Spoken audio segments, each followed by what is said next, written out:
is SMNI News Channel. Truth that matters.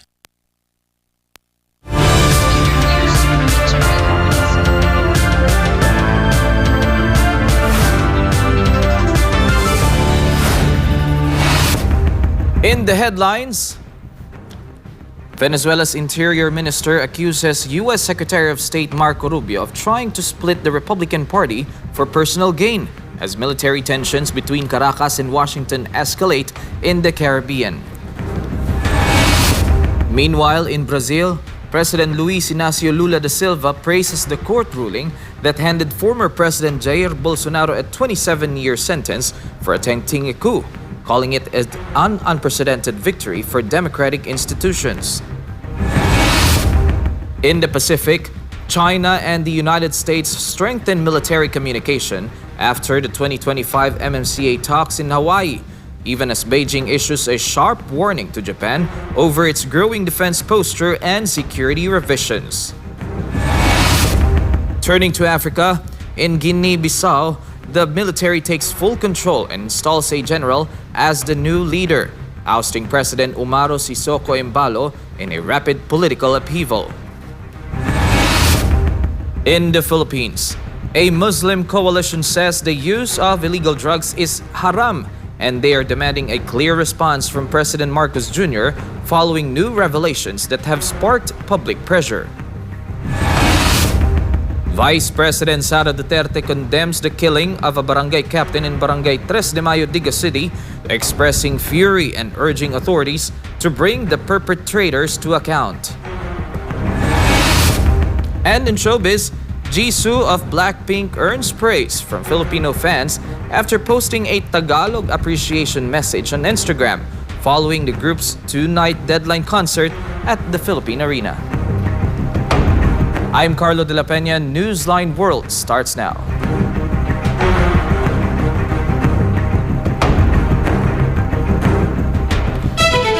For the news, Venezuela's Interior Minister accuses U.S. Secretary of State Marco Rubio of trying to divide the Republican Party for personal gain. This comes amid the escalating military tensions between Caracas and Washington naval forces deployed in the Caribbean region. Let's hear more from Jane Cognita. Venezuelan Interior and Justice Minister Diosdado Cabello escalated his rhetoric against U.S. Secretary of State Marco Rubio, accusing him of trying to divide the Republican Party and destroy the Bolivarian Revolution. Cabello urged the governing United Socialist Party of Venezuela, the PSUV, to prepare its grassroots structures for what he called mounting threats. Y cómo la Fuerza Armada puede desdoblarse en la lucha convencional a la lucha no convencional, nosotros podemos desde el partido, o debemos desde el partido, desdoblar nuestra estructura de una estructura para ganar elecciones, una estructura para defender la patria. Cabello said the party is forming new comprehensive Bolivarian community commands, organizational units made up of at least 11 members. He claimed the PSUV is returning to the streets and to the assemblies to reinforce unity and gather information from local bases. Cabello also attacked Rubio directly, calling him Little Sick One and accusing him of harboring ambitions for the 2028 U.S. elections. Están los enfermito como Marco Rubio que cree que nos va a venir a asustar a nosotros. Marco Rubio hace todo lo posible por dividir el Partido Republicano de Estados Unidos, porque él lo que anda buscando es su proyección a las elecciones del 28, y tal como está ese partido él no puede, él quiere dividirlo, sus ambiciones personales. He said Rubio has failed to accomplish any mission aimed at weakening the Venezuelan government. The statements come as tensions rise over U.S. military activity in the Caribbean, with Caracas warning it will defend its sovereignty against what it describes as foreign aggression. Since September, Venezuela has launched nationwide military drills as the U.S. began its naval buildup in late August. President Nicolas Maduro declared a state of external turmoil and announced the creation of multiple internal defense fronts. The U.S. has amassed its naval forces and deployed its largest aircraft carrier to the Caribbean, framing the operation as a campaign against drug trafficking. American forces have also carried out strikes on what they describe as Venezuelan narco boats. Regional analysts say most fentanyl enters the U.S. via the Mexican land border, while cocaine shipments often head toward Europe, not the United States. Caracas denies any role in drug trafficking and accuses Washington of pushing for regime change. Maduro's military stands at around 123,000 personnel, with a volunteer militia estimated by the president at roughly 8 million members. This has been Jane Cognita, your global citizen correspondent, reporting for Newsline World. Brazilian President Luiz Inácio Lula da Silva praised the court ruling that sentenced former President Jair Bolsonaro to 27 for attempting a coup, calling it an unprecedented affirmation of the country's democratic strength. The details with Almar Forzuelo.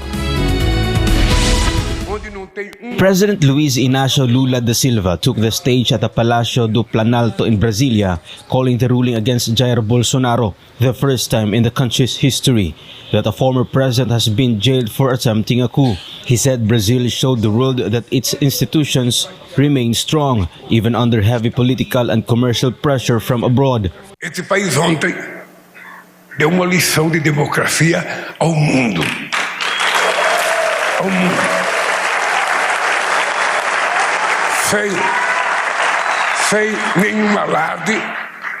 Sem nenhum alarde, a justiça brasileira mostrou a sua força, não se amedrontou com as ameaças de fora e fez julgamento primoroso. Lula stressed that his satisfaction is not about Bolsonaro's imprisonment but about the country proving it can protect democracy. He also pointed out that several top military officials were held accountable. Pela primeira vez em 500 anos na história desse país, você tem alguém preso por tentativa de golpe. Você tem um ex-presidente da República e você tem 4 generais de 4 estrelas presos. Numa demonstração de que democracia vale para todo. Democracia não é privilégio de ninguém. Bolsonaro, now 70, began serving his 27-year sentence at federal police facility in Brasilia. Following Tuesday's Supreme Court ruling, he was put in the spotlight after attempting to remove his ankle monitor using a soldering iron while under house arrest. Reporting for Newsline World, Almar Forzuelo, SMNI News. Ecuadorian President Daniel Noboa resurfaced in public for the first time since voters rejected his foreign military base and constitutional reform proposals, pledging unwavering support for the country's troops at a ceremony inaugurating the new armed forces leadership. This report from Joy Tabanao. Ecuadorian President Daniel Noboa arrived at the field of Mars at the Eloy Alfaro Superior Military School on Wednesday, standing before top commanders as he reaffirmed his security agenda. The appearance follows his referendum defeat on November 16, where all 4 proposals, including the potential return of a U.S. base to Manta, were rejected by voters. Commanders of the Navy and Joint Command attended the ceremony, highlighting drug seizures, weapons recoveries, and operations against illegal mining across Ecuador. Noboa also vowed to stand between critics and the military, asserting that his administration protects soldiers even under intense public scrutiny. Tengan la certeza de que este gobierno respalda el compromiso y el sacrificio de los valientes hombres y mujeres que integran nuestra institución militar. Y cualquiera que ose en atacarlos o en menospreciar a las Fuerzas Armadas tendrán que enfrentarse conmigo. Primero, siempre los defenderé. Noboa added that the government has consistently stepped forward in difficult moments to shield military personnel. Naval Commander Ricardo Manuel Unda assured the public that the new High Command is prepared to confront the threats to national stability. Señor Presidente y pueblo ecuatoriano, tengan la seguridad de que este nuevo alto mando militar está dispuesto junto con sus soldados a continuar con la lucha por la libertad, una lucha por la supervivencia misma del Estado. Estamos escribiendo juntos páginas doradas en la historia de nuestro país. Sigamos avanzando. The ceremony marks a pivotal moment for the Noboa administration as it leans heavily on the military amid security challenges and political setbacks. Joy Tibanao, your citizen correspondent reporting for Newsline World. President Ferdinand Marcos Jr. reaffirmed the Philippines' strong and friendly relations with Ukraine during a phone call with Ukrainian President Volodymyr Zelensky on Thursday. In their discussion, both leaders identified food security, agriculture, and digitalization as priority areas for enhanced bilateral cooperation.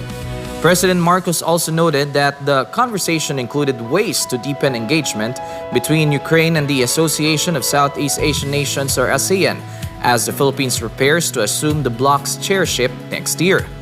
Zelensky last visited Malacanang in 2024 when he announced the opening of a Ukrainian embassy in Manila.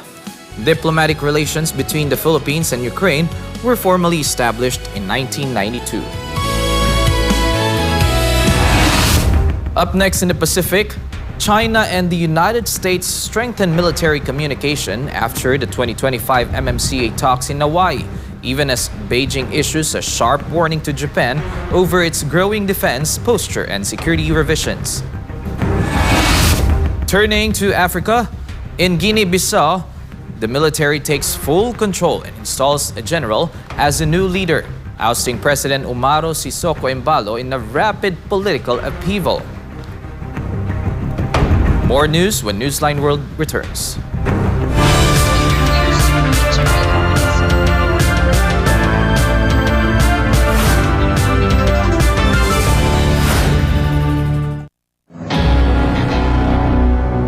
Maging alerto at handa tuwing may bagyo. Upang manatiling ligtas, narito ang ilang mahahalagang paalala. Manatili sa loob ng bahay. Iwasan ang paglabas, lalo na kung malakas ang ulan at hangin. Mag-imbak ng pagkain at malinis na tubig. Maghanda ng emergency kit. Manatiling updated sa lagay ng panahon. Maghanda ng mga flashlight at extra baterya. Panatilihing fully charged ang iyong cellphone. I-secure ang mahahalagang dokumento sa waterproof na lalagyan. Patayin ang kuryente, gas at tubig kung may banta ng pagbaha. Alamin ang iyong local emergency hotlines. Putulin o tapyasan ang mga sanga ng puno na maaaring mabuwal sa malakas na ulan at hangin. Lumikas agad kung inabisuhan ng mga otoridad. Maging ligtas at maging handa sa panahon ng kalamidad. Ang paalalang ito ay hatid sa inyo ng SMNI.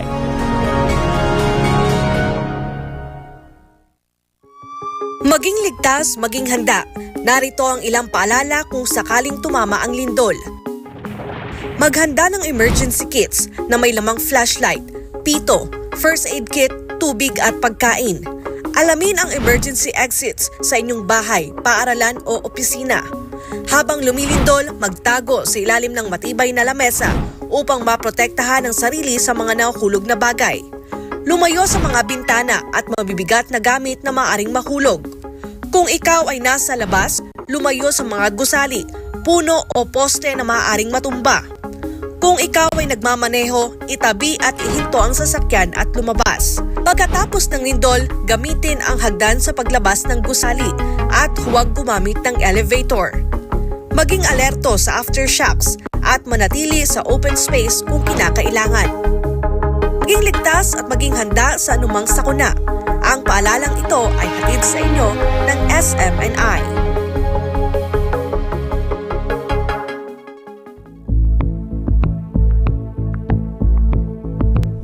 Ikaw ba ay namomroblema sa taas ng electric bill buwan-buwan?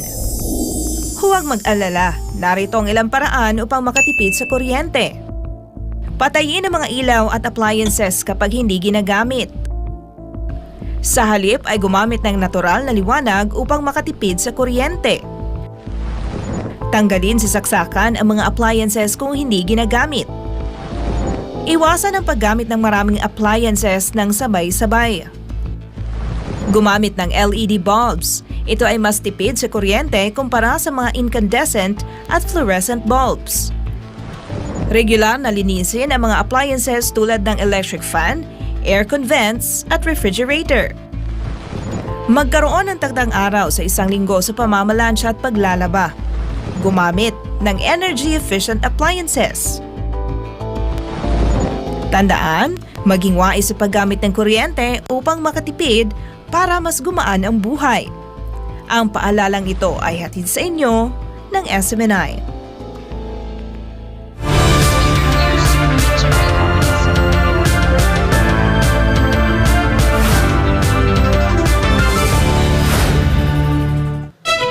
Guinea-Bissau's military has seized control of the country, installing a general as the new leader after ousting Umaro Sissoco Embalo. General Horta Entamo sworn in Thursday following an army takeover that removed President Embalo from power. The military high command, which now governs the country, claimed its intervention was necessary to restore public security, accusing officials of an election manipulation plot tied to a drug lord. In its declaration, the army announced that Embalo had been removed, all state institutions suspended, borders and airspace shut, and a nightly curfew imposed. Media reports say Embalo and several senior officials had been detained. The coup comes in China. China and the United States strengthened their military ties following the 2025 Military Maritime Consultative Agreement meetings in Hawaii, while China issued a stern warning to Japan over its expanding military and plans to revise security policies. Ina Mortel has a story. Military ties between China and the United States continue to strengthen following meetings in Hawaii under the China-U.S. Military Maritime Consultative Agreement, or MMCA. According to Jiang Bin, spokesman for China's Ministry of National Defense, the meetings help reinforce a stable and constructive military relationship. Representatives from the Chinese and U.S. militaries held the second working group meeting and the annual session of the MMCA for 2025 from November 18 to 28 in Hawaii. 11月18日至20日，中美两军在夏威夷举行2025年度中美海上军事安全磋商机制第二次工作小组会议和年度会晤，旨在落实两国防长关于加强一线官兵沟通交流的共识，避免误解误判，管控风险危机，为构建平等尊重、和平共处、稳定正向的两军关系增添积极因素。关于两军的后续的交往安排，目前双方工作层正保持沟通。如果有进一步的消息，我们会适时发布。 The meetings aim to enhance communication and exchanges between military personnel to prevent misunderstandings and miscalculations, manage risks and crises, and contribute positively to a stable and constructive bilateral military relationship. The talks demonstrate the ongoing efforts by China and the U.S. to maintain equality, mutual respect, and peaceful coexistence in their military relations. Meanwhile, China has issued a warning to Japan over its plans to revise security policies and expand its military. According to Jiang Bin, the threat of Japanese militarism must never be allowed to recur. Jiang noted at a press conference that the Japanese government sold domestically produced Patriot air defense missiles to the United States, marking the first export of such weapons since Japan relaxed arms export controls. He said that Japan has also started discussion to revise 3 major security documents, including the 3 non-nuclear principles and defense spending policies. 关于日本作为二战战败国的身份早有定论，开罗宣言、波茨坦公告、日本投降书等国际法律文件明确禁止日本重新武装。需要国际社会高度警惕的是，近年来日方逆世界潮流而动，企图突破和平宪法的约束，肆无忌惮扩军备武，大幅提升防卫预算，加速修订安保政策文件，放宽武器出口限制，图谋放弃无核3原则，甚至妄想介入台海，对地区和平稳定造成严重威胁。Jiang explained that the 3 non-nuclear principles prohibiting Japan from possessing, producing, or allowing nuclear weapons on its territory were first declared by former Prime Minister Eisaku Sato in 1967. For God and my beloved Philippines, this is Ina Mortel, SMNA News. President Ferdinand Marcos Jr. welcomed Association of Southeast Asian Nations or ASEAN Secretary General Dr. Cao Kim Horn in Malacanang Palace on Thursday. Dr. Cao is on a working visit to the Philippines from November 27 to 28. The visit underscores ASEAN's full support for the Philippines as it gears up for its chairship of the regional bloc in 2026. During the courtesy call, President Marcos Jr. and Dr. Cao discussed priority areas and expected deliverables for the country's leadership under the theme, Navigating Our Future Together. Accompanying the President were Foreign Affairs Secretary Maria Teresa Lazaro, Executive Secretary Ralph Recto, Communications Secretary Dave Gomez, and Undersecretary Maria Helen de la Vega, who also serve as the Director General for Operations of the ASEAN National Organizing Council. During the formal launch last November 14 of ASEAN Philippines 2026, President Marcos said the Philippines leadership of the 11-nation bloc will focus on 3 priorities, namely peace and security anchors, prosperity corridors, and people empowerment. Residents of Santo Domingo expressed mixed reactions after President Luis Abinader granted the United States temporary access to San Isidro Air Base and Las Americas International Airport for anti-drug operations in the Caribbean, with some praising the move and others criticizing it as a threat to national sovereignty. Carla Abellana reports. Residents of Santo Domingo expressed mixed reactions after President Luis Abinader allowed the United States temporary access to San Isidro Air Base and La Americas International Airport for anti-drug operations in the Caribbean. Si los delincuentes son de aquí o están metiendo droga aquí, entonces sí es un beneficio para nosotros. Para mí está fenomenal, siempre y cuando sea para combatir el desarrollo de la venta de los narcóticos y de las dictaduras que se producen en América Latina. However, some opposed the decision.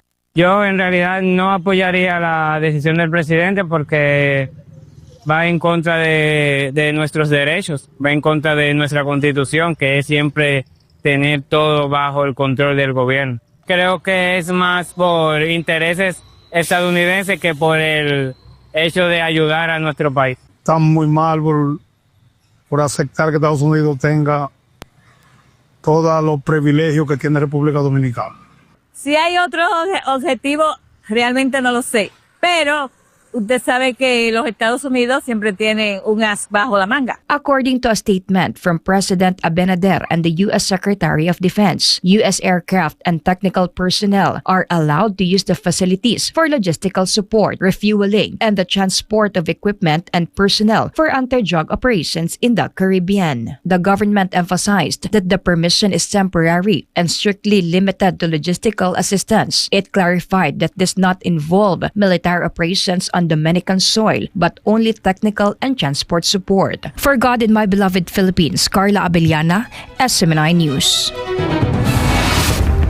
When we return, in the Philippines, the Muslim coalition says the use of illegal drugs is haram, and they're demanding a clear response from President Marcos Jr. following new revelations that have sparked public pressure.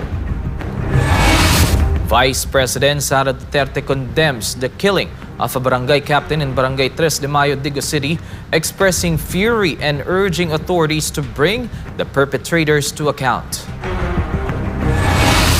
And in showbiz, Jisoo of Blackpink earns praise from Filipino fans after posting a Tagalog appreciation message on Instagram following the group's 2-night deadline concert at the Philippine Arena. Don't go away, Newsline World will be back.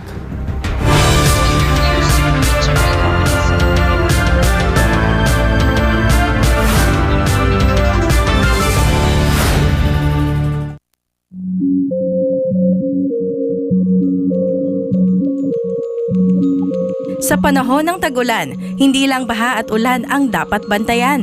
kundi pati na rin mga sakit na pwedeng makahawa.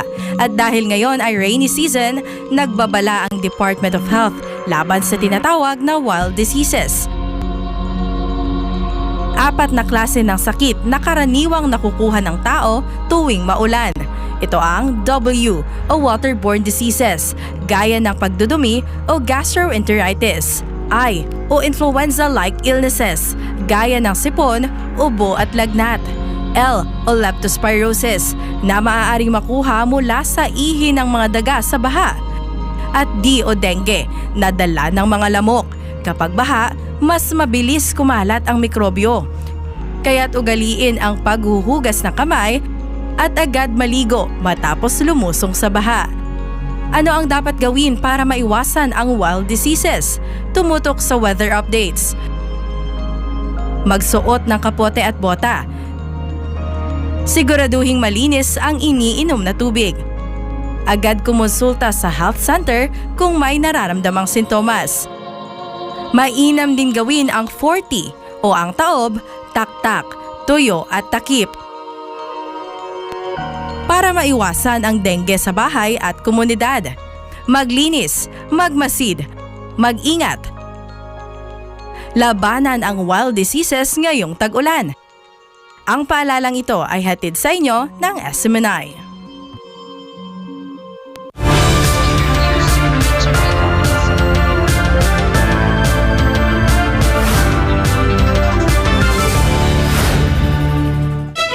Haram or strictly prohibited for Muslim brothers and sisters is the use of illegal drugs, and after the revelation of Senator Amy Marcos, they now have a challenge for President Marcos Jr. All of that and more in a story by MJ Mondehar. Ang paggamit ng illegal drugs ay ipinagbabawal yan ng aming relihiyon. Maigpit na ipinagbabawal ng aming relihiyon dahil nilalason nito ang isang katinuan ng pag-iisip. This was the statement of the One Bangsamoro Coalition during its soft launching in Quezon City on Thursday morning, November 27. According to the group, composed of various Muslim organizations across the Philippines, the claim of Senator Amy Marcos that her brother, Philippine President Bongbong Marcos, allegedly using cocaine is deeply concerning.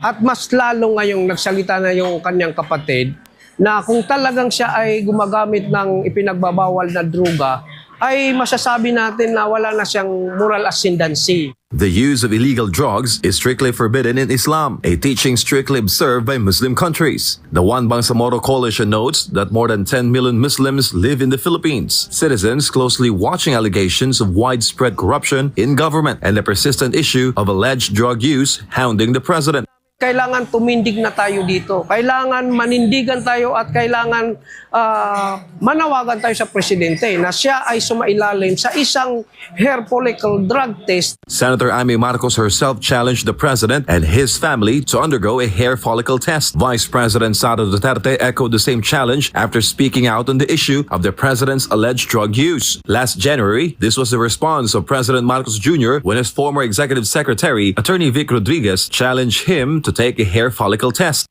No. Why should they do that? What they say, public trust, public office, public has nothing to do with the follicle test. But for many Muslim brothers and sisters, unless the president proves he is not using illegal drugs, he will continue to be seen as sinful under Islamic teaching. Ito ay isang haram, ito ay ipinagbabawal ng aming relihiyong Islam at ang mga taong gumagamit ng droga ay walang karapatan mamuno sa ating bayan. Reporting for Newsline World, this has been MJ Mondehar, SMNI News.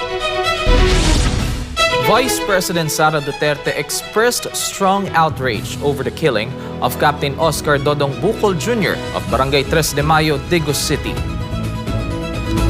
Supporters of Captain Oscar Dodong Bucol Jr. of Barangay 3 de Mayo, Digos City are enraged after his Facebook Live video, which captured the exact moment he was shot, went viral. Before thousands of viewers, the gruesome crime unfolded in real time, igniting anger among Digos residents and others who supported Captain Dodong. Following the incident, Vice President Sara Duterte issued a strong and unequivocal condemnation. According to the Vice President, What happened to Captain Dodong is unacceptable, especially since his death stemmed merely from exercising a right that should be freely enjoyed by everyone. VP Sara also conveyed her condolences and support to the grieving family and to the community affected by this tragedy. The Vice President emphasized that Captain Dodong's memory will serve as a reminder of why the rights and freedoms of every citizen to speak, to question, and to participate without fear must be defended.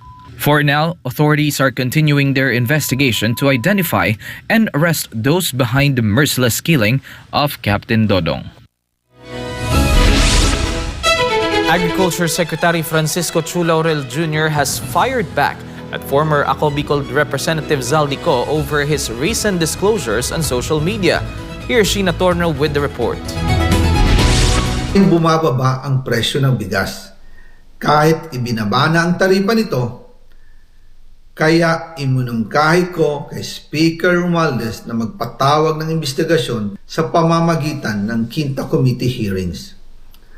Habang iniimbestiga nito ng Quinta Committee, bigla na lang itong pinahinto ni Secretary Kiko Laurel Chu matapos niyang ipakita ang isang confidential report.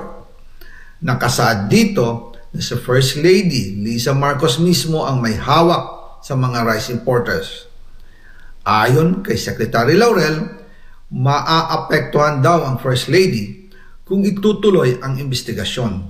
These were the revelations made by resigned Ako Bicol Congressman Zaldico in his 7th tell-all video posted on his social media account this Wednesday. He pointed to Agriculture Secretary Francisco Chu Laurel Jr. as the reason why the House hearing on the rice issue was abruptly stopped. These allegedly followed Laurel presenting documents that could implicate First Lady Liza Araneta Marcos. Laurel strongly denied this part of Co's statement during his press conference on Thursday. He described the former congressman's claims as a total baloney and likened them to a Netflix-style script.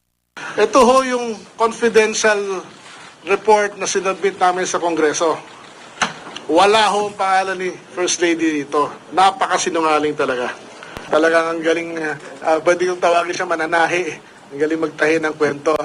In defense, the secretary said that Zaldico requested an allocation of 200,000 metric tons of refined sugar for a major sugar importer, which he was not granted, and Laurel also failed to name. The real reason, according to him, for the spike in onion prices to 700 pesos per kilogram at the time was due to a supply shortage. It is also untrue that the chief said that Co helped in the tariff issue on imported agriculture products because what Co allegedly wanted was a 0% tariff, which could have had a huge impact on the agriculture sector. The solution of importing 13 million metric tons of rice, recommended by Co to former House Speaker Martin Romualdez to bring down prices, would not have been effective. Ay nako, buti na lang hindi siya nasunod. Dahil ang 13 million metric tons na bigas ay katumbas ng 20 million tons of palay. Yan ang kabuuang produksyon na pinaghirapan ng ating mga magigiting na magsasaka. Gusto pala niyang patayin ang kabuhayan habang pinag-iinteresan ni Zaldico ang kaban ng bayan. Laurel also revealed that various fishing companies owned by Zaldico requested fish allocations, which were likewise not granted. In addition, Laurel disclosed that even Co first took office of the Department of Agriculture, he noticed Zaldico's insertions in the agency's budget, which the former congressman reportedly later removed. Secretary Laurel challenged Zaldico to return to the Philippines if the accusations he has been making against government officials are true. The secretary is also considering filing a case against the former congressman.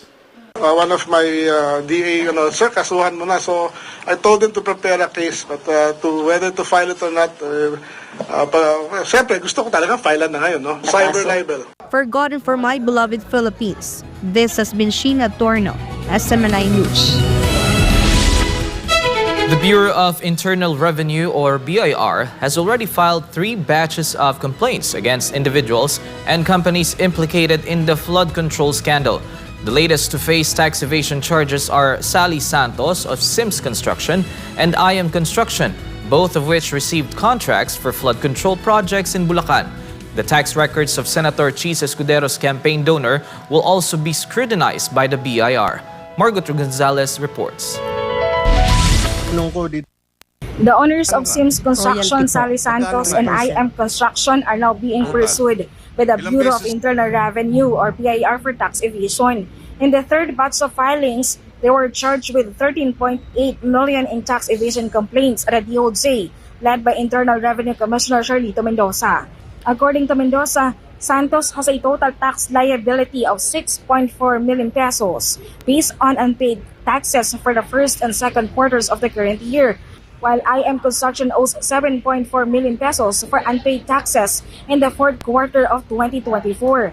Aside from tax evasion, they were also charged with failing to provide accurate information in their tax declarations. They reportedly declared construction costs to claim deductions on their taxes. However, the projects they claim flood control projects in Bulacan turned out to be non-existent. Nag-file po siya ng tax return sa Bureau of Internal Revenue at nagdeklara ng deductions or construction cost. Subalit, since wala naman pong aktual na proyekto na nagawa, di ibig sabihin ho, fictitious itong deductions, non-existent. At ito po ay ginawa lamang para maiwasan ang pagbabayad ng tamang buwis. According to Mendoza, more complaints could be filed against the two companies if it is proven that they also failed to pay the correct taxes on their other projects. Aside from potentially facing charges and imprisonment of up to 10 years if found guilty, they would also be required to pay their unpaid taxes depending on the court's decision. Their ongoing operations could also be affected. So far as the BIR is concerned, hindi naman na po sila makakakuha ng tax clearance din. So hindi na rin po sila makakapagpatuloy. Ngayon yung revocation po ng kanilang registration, kung sila ay halimbawa nakarehistro bilang corporation sa SEC, yung cancellation po nun ay nasa poder ng ibang ahensya. It is worth recalling that the Vizcaya couple along with Bulacan engineers Henry Alcantara, Bryce Hernandez, and JP Mendoza were previously charged with tax evasion by the BIR. According to Commissioner Mendoza, they have already filed 12 complaints with the DOJ, pursuing a total of 8.8 billion in unpaid taxes.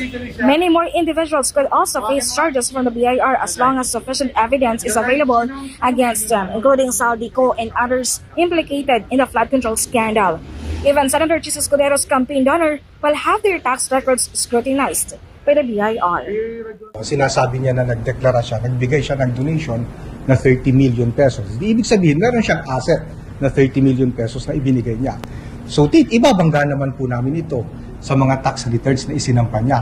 Kung yung bang ibinayad niyang buwis ay tumutugma doon sa asset na yon. Yun naman po ang anggulo na titingnan ng BIR. For God and beloved Philippines, this is Mario Gonzalez, SMNI News.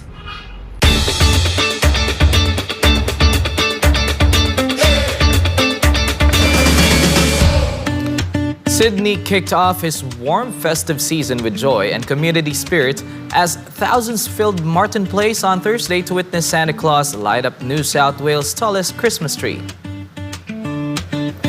The heart of Sydney came alive as Santa made his grand entrance through Martin Place aboard his iconic sleigh, ringing a bell and greeting excited crowds. The celebration featured lively band performances, dancers energizing the square, and a dazzling fireworks display that lit up the evening sky moments after the towering Christmas tree was illuminated. Visitors shared messages of hope and positivity as they welcomed the holiday season together. The giant Christmas tree, one of the city's most beloved holiday landmarks, stands proudly adorned with over 100,000 LED lights, a 3.4-meter color-changing star, and 330 glossy handcrafted bubbles. The Martin Place installation will continue brightening Sydney's city center every evening until early January, delighting onlookers with a radiant light show that shines every 15 minutes from 20 to midnight.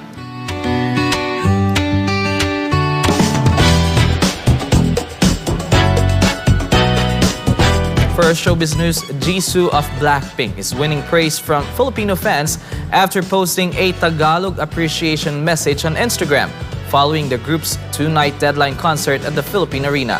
Daniela Paulite tells us more. The K-pop star uploaded several performance photos and backstage snaps, along with a message describing how the Philippine crowd made her feel young again.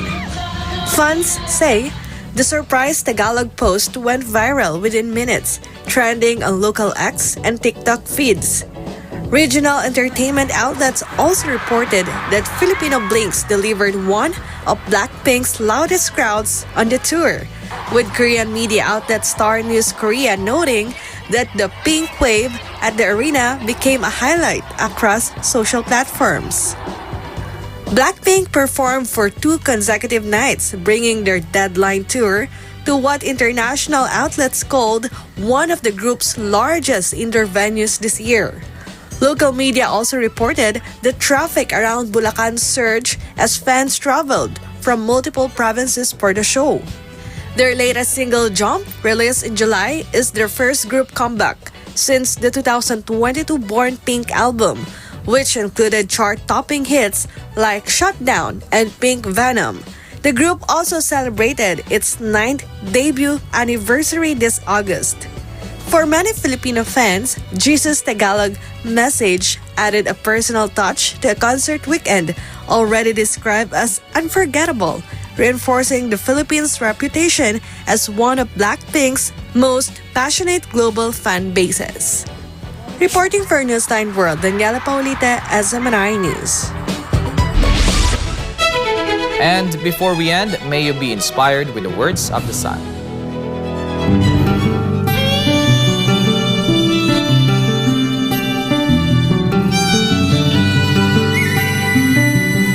As long as you are sincere in seeking for salvation, the Father will not lead you astray.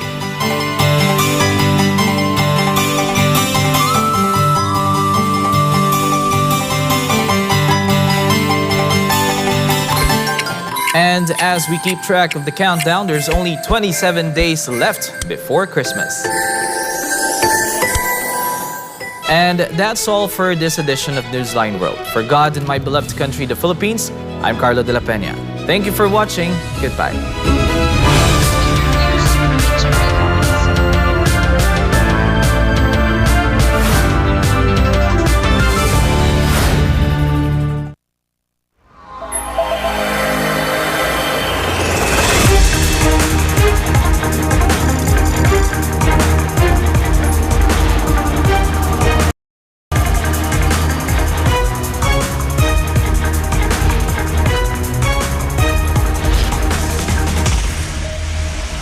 This is SMNI News Channel. Truth that matters.